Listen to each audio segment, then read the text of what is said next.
Hello and welcome back to the channel. Welcome to another TEW2020 Hello and welcome back to the channel. Welcome to another TEW2020 Experiment videos here today. As today we look to answer a very big question from the history of wrestling.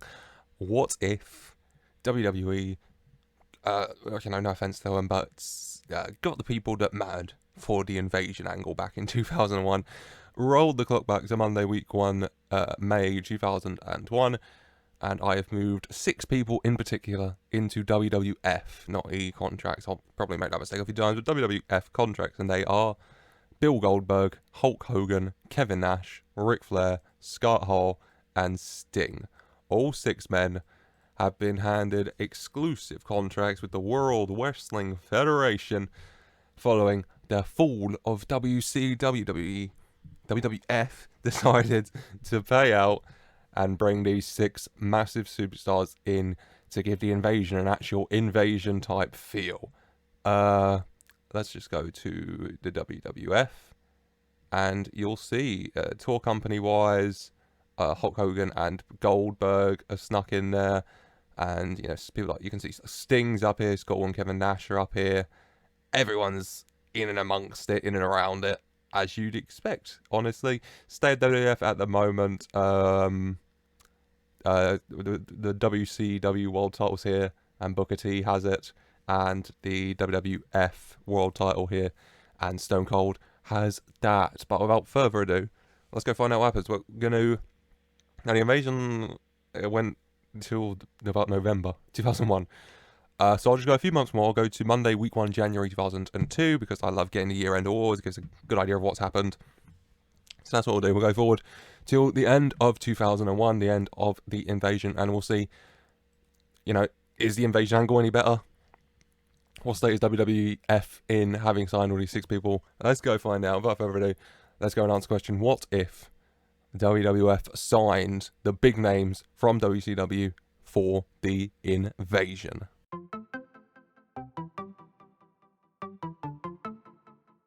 And here we are, Monday, week 1, January 2002. The invasion angle has finished. Chris Jericho is your wrestler of the year. WWF is your company of the year. Tag teams, the Hardy Boys. Match of the year is Jericho versus Stone Cold, Sting and Hulk Hogan. So 2 of those guys signed in this experiment, Sting and Hogan, in that match of the year. And the show of the year belongs to SummerSlam.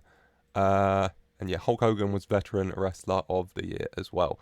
And so, I mean, should we have a look at them individually, or let's just get a grand old idea of where WWF is right now? Is Vince dead? I just say because he's not CEO and Jim Ross is the head booker. And so let's go and find Vince McMahon. I mean, Linda, Shane and Steph are here. That doesn't, oh God. Right, let me try and figure this out. I always struggle with this. Right, 2001. What type of story? Owners. I mean, Cue Ball Carmichael became owner. Is it? Was Vince just not set? Did I just not notice that? Probably. That sounds like something I would do. Is Vince? The curious thing is, where is Vince in this mod? Is Vince just not in this mod? Mr. McMahon. If I type in McMahon, he should come up. Linda's here, Steph's here, Shane's here. I guess that Vince just isn't in this mod, surprisingly. But Cue Ball Carmichael is the acting CEO, and Jim Ross is the head booker. That's a very big detour we just took. But tour company-wise, who you got here? You got The Rock, you got Stone Cold, Bill Goldberg, and Hulk Hogan. So Goldberg and Hogan are still here. Title-wise, WCW World Champion is Booker T, who has held it the entire time. Fair. And the WWF Champion is Chris Jericho, who won it from Stone Cold at SummerSlam, I'm going to say. And yeah, I mean, I can go through the other titles. Doesn't happen yet. X-Pac, King of the Ring. Didn't happen. Intercontinental is the big show. Hardcore is Bubba. Europeans test. WCW United States Heavyweight is Kevin Nash, who won it off Booker T, who was the reigning champion. Booker T all over the show. And Chavo is WCW's Cruiserweight. Let's just have a look at how everyone did individually. Let's look at Kevin Nash first, the WCW United States Heavyweight Champion. Popularity-wise, he went down a bit, but he's recovered to where he was at the start. Match-wise, 31 matches, 14 wins, 17 losses, negative record. But a few shots at the Intercontinental, losing to Chris Benoit. Shots at Booker T for the United States Heavyweight title, in the end coming out on top, winning the gold, and has so far defended it against Eddie Guerrero, Hugh Morris, and Raven thus far. So he's done alrighty. Let's go to his partner Scott Hall now. Match history wise, Scott Hall 12 wins, 19 losses. Title match wise, Scott Hall has had quite a few shots at the WCW.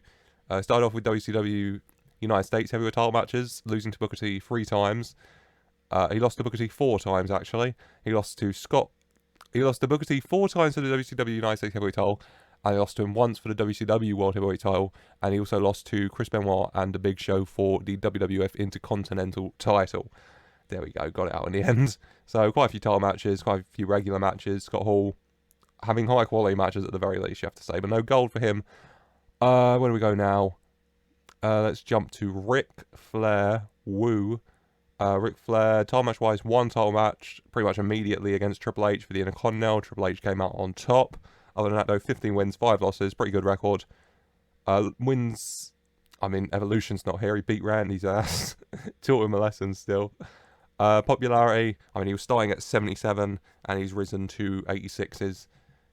So yeah, he's done very well for himself as old Rick, and I forgot to check Scott's. So Scott Hall started at 80s and he's gone down to 78. So he's gone down. He's a bit of a high, and he's lost a lot of matches though, so maybe understandable.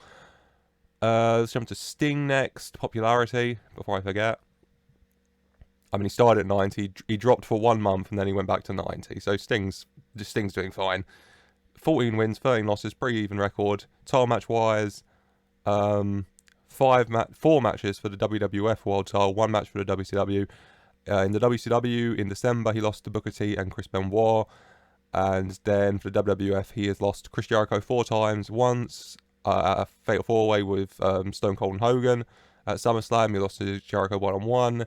Raw is War in September. He lost to Jericho by count out. And then he lost to Jericho and Angle Triple Threat. Jericho coming out on top. So, Sting, no titles for him, but he's done very well, and a lot of high average match rating of 92, so you know he's doing well.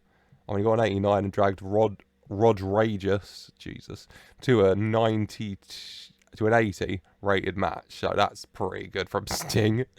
And then let's go Bill Goldberg. Where did he start? He started at 92 and he's up to a 94, so Bill's on the climb, isn't he? 24 wins, 6 losses, pretty dominant from Bill. 2 match shots at the WWF World Heavyweight title, losing to Jericho both times. Jericho has run through the entire... A lot of people I've shoved into this, hasn't he? Goldberg falling twice, 1 at Unforgiven, 1 at No Mercy. Jericho, you can see why he won Wrestler of the Year. He's had a hell of a year, hasn't he? Other than that, though, Goldberg has run through pretty much everyone in his way. Him and the first match back, New World Order, Hogan and Hall beat Goldberg and Sting. So right into it with most of them together in the ring. But Goldberg's done pretty well for himself. A tag team at the end, team with Sting, Booker T, Undertaker, The Rock, Hugh Morris, Raven, and Too Cool. Goldberg's done all right for himself. Whilst the Hulkster, the head of the NWO popularity-wise, started in 93 and he's dipped a bit to 91s and 92s. So Hogan not having as fun a time, is he? Title match-wise, 4 championship matches. 1 for the WWF World title, 3 for the WCW, WWF in August, 100 for that Fatal 4-Way match with Stone Cold and Sting also losing to Jericho. And then 91, 90, 94, SummerSlam, Booker T defeated Hogan, RVD and Undertaker for the WCW World title. Then on Raw in September, Booker T defeated Hogan 1-on-1. And then on SmackDown in November, Booker T beat Hogan, Benoit and Kane in another Fatal 4-Way. So all 6 of these guys have had plenty of championships opportunities in WWE. Only Kevin Nash has capitalised and actually won championship gold, the WCW US title. But, all putting on incredible matches, which, fair enough. Events-wise, the Invasion pay-per-view, just wasn't set to run, and I didn't notice, and I'm not re-recording. It would be quick, but I don't think it really matters. They didn't have a specific pay-per-view. In this reality, they just kind of merged it all together, having signed these 6 incredible superstars and massive names to add some legitimacy to the invasion. You know, is NWO still together? NWO is still together. Hogan, Hulk, and Nash, hugely important, got some decent momentum. And you got X Factor, you got Right to Censor.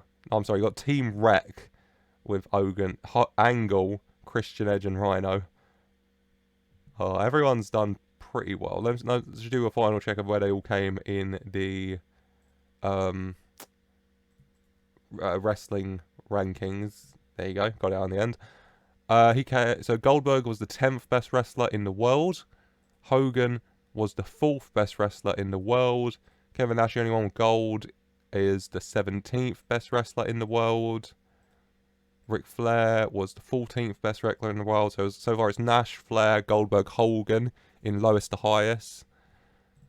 Scott Hall was 8th. So Nash, Flair, Hall, Goldberg, I want to say. Nash, Flair, Goldberg, Hall. And while Sting was number 5. So yeah, based on where they are in the Power 500, it goes Nash, Flair, Goldberg, Hall, Sting, Hogan. There we are. And that is it. Power 500. Yeah, Sting, Hogan, and then The Rock, Taker, Jericho. That is going to be it for today, though. I hope you've enjoyed, answering the question, what if WWF signed the big names from WCW when they bought them for the invasion? I mean, championship-wise, maybe they don't make such a splash. Nash the only one with gold. But they all do pretty well for themselves. They all put in incredible matches. They've got a great show for the fans, which is what it's all about in the end, isn't it? As that is it for today. I really hope you've enjoyed. If you have, why don't you leave a like and subscribe for more. Leave a comment down below with any experiments you would like to see done. And maybe go check out their new TEW2020 Predict series I just started. First one focusing on Bron Breakker. Looking forward to Bron Breakker's retirement from where he is now, having just debuted, to see maybe how his career may go. And as always, I just want to say thank you for watching.